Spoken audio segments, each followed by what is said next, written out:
News 18 বাংলায় গতকাল আমরা একটা খবর দেখিয়েছিলাম, যেখানে কলকাতা মেডিকেলের খবর, যেখানে জঞ্জাল, চারিদিকে আবর্জনা স্তূপ এবং ওয়ার্ডে যেখানে সেখানে কুকুর বিড়ালের অবাধ যাতায়াত। দেখুন গতকাল কি দেখিয়েছিলাম আমরা, হাসপাতালে ছড়িয়ে ছিটিয়ে মেডিকেল বর্জ্য। এই খবর গতকাল আমরা নিউজ 18 বাংলায় সম্প্রচার করি এবং নিউজ 18 বাংলার খবরের যে জঞ্জাল সাফাই হলো কলকাতা মেডিকেলে। আজকের ছবিটা দেখুন, আজকে সম্পূর্ণ ছবিটা বদলে গেল। গতকাল আমরা দেখিয়েছিলাম রোগী এবং রোগীর পরিজনেরা রীতিমতো ক্ষুব্ধ, আর খবরের যে নিউজ 18 বাংলার খবরের যে আজ হাসপাতাল সাফাই করা হলো, পরিষ্কার করা হলো হাসপাতাল থেকে মেডিকেল বর্জ্য সরানো হলো, জঞ্জাল সাফাই করা হলো কলকাতা মেডিকেলে। সরাসরি চলে যাব, রৌনক রয়েছে আমার সঙ্গে, রৌনকের সঙ্গে কথা বলবো। রৌনক, আমরা খবর দেখাই, তারপরে ব্যবস্থা হয়, সেই খবরও আমরা সম্প্রচার করি, কিন্তু প্রশ্ন হলো এতদিন কেন এই কর্তৃপক্ষের চোখে এটা পড়েনি? এতদিন কর্তৃপক্ষ জানতো না যে হাসপাতালের এই রকম অবস্থা?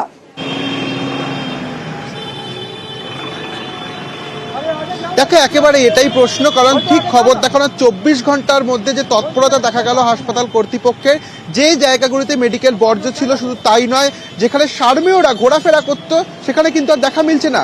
আগে এটা কেন হয়নি, এটা একটা প্রশ্ন থেকেই যাচ্ছে। কিন্তু গতকালকের পরই আজকে প্রত্যেকটি জায়গা থেকে আবর্জনা সরিয়ে ফেলা হয়েছে, মেডিকেল বর্জ্যগুলিকে পরিষ্কার করা হয়েছে এবং যে কটি ওয়ার্ডে এই পশুদের দেখা মিলত, কুকুর এবং বিড়ালের, প্রত্যেকটি ওয়ার্ডে কিন্তু সেখান থেকে তাদেরকে সরিয়ে ফেলা হয়েছে। এমনকি কর্তৃপক্ষ নিজেও স্বীকার করেছে যে তাদের মেডিকেল কলেজ যে এই বেশ কিছু ওয়ার্ড রয়েছে সেখানে কিন্তু এই কুকুর এবং বিড়ালের উপদ্রব রয়েছে। তারা ছড়ানোর চেষ্টা করছে, কিন্তু এখনো বেশ 2 থেকে 3টি ওয়ার্ড রয়েছে যেখানে এখনো সেগুলি রয়েছে এবং তারা আশ্বাস দিয়েছেন যে আগামীতে এরকম যাতে ঘটনা না ঘটে তারা খতিয়ে দেখবেন। এবং এই যে হাসপাতাল, যেখানে রোগীরা দূর দূরান্ত থেকে আসে তাদের সঠিক চিকিৎসার জন্য, এবং সেখানে এসে যদি অন্য সংক্রমণ হয়ে যায় সেইটা নিয়ে কিন্তু তারা ভীত রয়েছেই। এবং সেই রকম যাতে সংক্রমণ না হয়, হাসপাতাল চত্বর পুরোপুরি পরিষ্কার রাখা এবং একটা স্বাস্থ্যকর পরিবেশ যাতে গঠন করা যায় সেই দিকে কিন্তু নজর দেবে মেডিকেল কলেজ কর্তৃপক্ষ, এমনটাই আশ্বাস দিয়েছেন তারা। তমশ্রী। বেশ রৌনক। না না, আমি কিছু কুকুর বিড়াল কিছু দেখতে পাইনি। আগে যেমন ময়লা টলাগুলো হয়তো বাইরের দিকে পড়ে থাকতো, এখন পুরো একদম ফুল প্যাক আপ করে একদম ডাস্টবিনের মধ্যে করা আছে।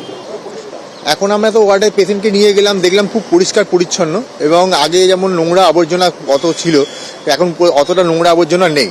আগে কুকুর বিড়াল বিভিন্ন জায়গায় দেখা যেত, ওয়ার্ডের বিভিন্ন অংশে মানে ঘোরাফেরা করছে, এখন আজকে একদম পরিষ্কার পরিচ্ছন্ন, একদম নিট অ্যান্ড ক্লিন।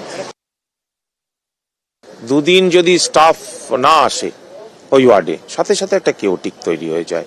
সিস্টার, আমরা এই যে ঘুরে বেড়াই, এমনিতে হাসপাতাল সবসময় চেষ্টা করি, আমরা দেখে নিচ্ছি কোন জায়গাগুলো বেরিয়েছে, আমরা অবশ্য জোর দেবো, কারণ এটা তো পরিষেবার জায়গা। অনেক ওয়ার্ডেই কুকুর বেড়াল ঢোকে না, 2-4টে ওয়ার্ডে কুকুর বেড়াল নিয়ে প্রবলেম আছে, আমরা করে দেবো।